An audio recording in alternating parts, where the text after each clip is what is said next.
আমরা জীবনে এমন অনেক মানুষকে চিনি যারা অত্যন্ত শক্তিশালী, নিজের পরীক্ষা দিতে কখনো পিছপা হন না, খুব কঠোর হন, আত্মপ্রত্যয়ী হন, কিন্তু তাও তারা সাফল্য পান না। কেন? কি কারণ হতে পারে এর?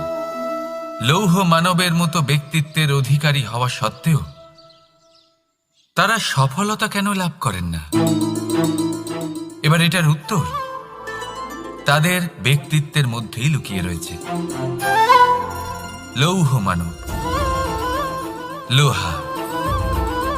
আপনি কখনো লোহাকে দেখে থাকবেন, অত্যন্ত শক্তিশালী, অত্যন্ত কঠিন, কিন্তু শুধু তখনই যখন সেটা শান্ত থাকে, শীতল থাকে।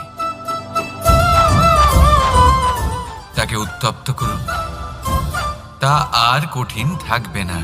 তার উপরে এক আঘাত করুন,